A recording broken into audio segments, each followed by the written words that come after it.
Now, the internet is pretty much home to a lot of disgusting subcultures. I mean, fuck, we have lolcow culture, which deserves its own video in and of itself. We have streaming, which is, like, fucking abysmal nowadays, especially nowadays. And then you have the topic of today's video, and that is hit piece culture, which is one of the fucking worst things on the internet. Motivated by one big stereotype about YouTubers, and I can't even call it a stereotype if it's fucking true, but fuck it, let's get on to it. And I wanted to keep this video short, mainly just because there's only one big issue with hit piece culture, and that is fucking greed. Hey,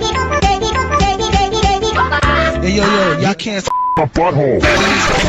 There's one stereotype that remains true. It's that modern YouTubers are fucking greedy. They will do anything to get a quick buck, and for the business side of things. Looking at people who platform groomers and still talk about them instead of getting them arrested. Looking at all of you, you sick fucks. But anyway, the thing is with hit pieces is that you have to know what you're talking about and how to word it exactly, because it could either backfire or it could succeed. If it backfires, then, well, you look like a complete fucking fraud and a complete loser, and no one's gonna take you seriously. If it succeeds, then, well, congratulations, you hopefully locked up a horrible piece of shit. But that's the main issue with modern YouTube, is that it's motivated by greed. And see, YouTubers nowadays, if there's one stereotype that remains true, is that they pretty much have a lower brain size unless you bring in fucking money. And the thing is with that greed is that blinds you. And so when you combine that with the drama and clout a hit piece could provide, you get an idiot who thinks he's a journalist and it's purely motivated by greed, trying to actually ruin someone's fucking career by either A, just making up bullshit on the fly, or B, they already have like a horrible person, but they just kind of want to over-exaggerate, because that's what everyone on the internet does. They over-exaggerate. So they make up bullshit on the fly that pretty much anyone will believe because, oh, the person's a horrible person. And one example, while not being a horrible person per se in Billy Mitchell, just kind of petty. Some fucking guy who thought he was a journalist tried to basically just do a bunch of shit on Billy Mitchell, including trying to link him to a guy taking his own life, even though the family came out in court and said, nah, he didn't do it because of Billy Mitchell. And then another instance was this one fucking guy who made like web comics, and this guy who tried making a hit piece slop essay just for clout, because again, any idiot motivated by greed on the internet nowadays could pretty much pick up a mic and claim they're a journalist. It's exactly what I was talking about throughout this entire video, is that they don't do their research, or even if they do, they just make up a lot of stuff for the sake of over-exaggeration and for people to actually get on their side. But again, there is no easy way to a hit piece. You have to research what you're actually going to talk about, and you have to word it in a very good way. If not, then you're cooked. That, or you ended up putting someone innocent through a lot of bullshit, and it's all on you. The thing with it is that you have to do what is necessary, not what is enough. And the thing is, because people are motivated by greed in the modern internet age, especially modern YouTubers, they do what's enough to make the money, but not what is necessary to actually make a beneficial improvement, or better yet, to actually better, YouTube as a whole. They do enough so where they can make money, but not enough to where it's an actual person who deserves it, or someone that actually, if they were gone, it would be beneficial. It's to the point where it feels like a very shittily scripted WWE, or just something that I would see in The Boys TV show, dude. Like, it feels like one of those parody segments from The Boys. And that's what hit piece culture pretty much is. It's a parody of what the fuck a hit piece actually is. It's a parody of what the fuck that is at this point. Same goes for the rest of the fucking internet at this point, especially YouTube, is that it feels like a parody of itself. And before I go, I just want to say, do what is necessary and not what's enough to make you money. Otherwise, you'll end up like every other generic, I want money modern YouTuber.